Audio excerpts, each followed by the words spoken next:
Alors, maths pour les CM1 pour le lundi 25 mai. Donc, on est toujours sur les nombres décimaux. Je vais expliquer des choses, surtout pour le numéro 3. Vous avez le numéro 2 et 3 à faire. Le numéro 2 est assez simple. On sait maintenant bien que avant la virgule, il y a ce qu'on appelle la partie entière. Là, on n'a que les unités. Et après la virgule, la partie décimale. Le premier chiffre après la virgule, je le répète, il faut que ça rentre, c'est les dixièmes. Deuxième chiffre, les centièmes. Et avant la virgule, prenons un plus grand, c'est ce qu'on connaissait avant. Unité, dizaine, centaine, pour les unités simples. Et puis si on continuait, s'il y avait d'autres chiffres devant, il y aurait unité, dizaine, centaine, de mille, etc. Voilà. Donc vous pouvez très bien retrouver maintenant ce que désigne le chiffre 7. Prenons maintenant l'exercice numéro 3. Donc il va falloir que tu compares et que tu dis si c'est égal ou différent. Alors je te fais un exemple qui n'est pas dans cet exercice, je descends un petit peu, voilà. Il faut comparer 1,5 et 1,23. Bon, tu te doutes bien que c'est pas pareil. Mais je vais quand même sur ce dessin te montrer à quoi correspond chacun de ces nombres. Là, tu as une unité, un gâteau entier. Même chose ici. Donc on l'a là. Je le colorie en rouge. Je le hachure. Voilà. Un gâteau entier. Donc jusque-là, c'est exactement pareil. Ici, tu as 5 dixièmes. Premier chiffre après la virgule, les dixièmes. Donc je vais colorier 5 lignes. 2, 3, 4, 5. Puisque mon gâteau est partagé en 10. Donc j'ai un gâteau entier et 5 dixièmes. Prenons ici un gâteau entier, 2 dixièmes, ok, donc 2 lignes entières,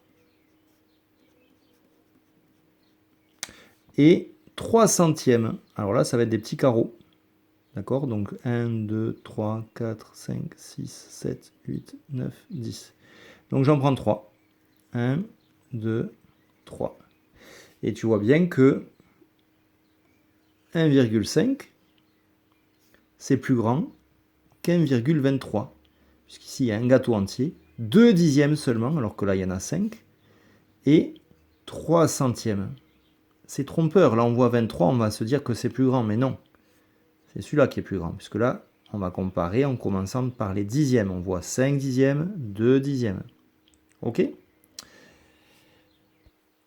Alors, je vais te donner une petite astuce pour aller plus vite. Pour aller plus vite, même si tu as que des dixièmes, tu vas rajouter les centièmes. Et s'il n'y en a pas, tu mets un 0. Donc ici, on a les dixièmes, il n'y a pas de centièmes. Donc on met 0 centième. Et là, tu vois bien que c'est 1,50, c'est pareil que quand il y avait 1,5. Parce qu'on l'a bien dit, ça, 5 dixièmes, c'est pareil que 50 centièmes. Donc là, on voit bien lequel est le plus grand. Alors on nous demande juste de mettre s'ils sont égaux ou différents. Je vais dire différents. Alors on va faire les deux premiers ensemble pour bien voir si c'est bien compris par tout le monde.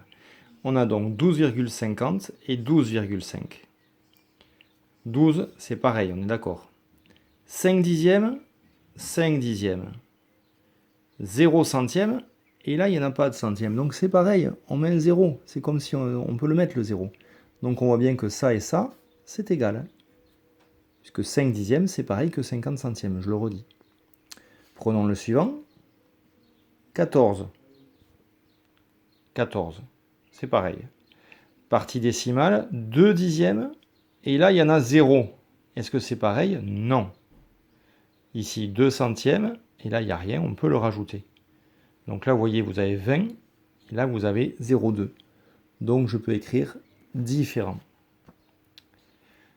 Donc, je récapitule. Si vous avez un peu de mal, vous pouvez rajouter le 0,2 centième s'il n'y est pas. Comme ça, vous voyez tout de suite si c'est pareil ou pas pareil. Égal ou différent. Allez, bon travail.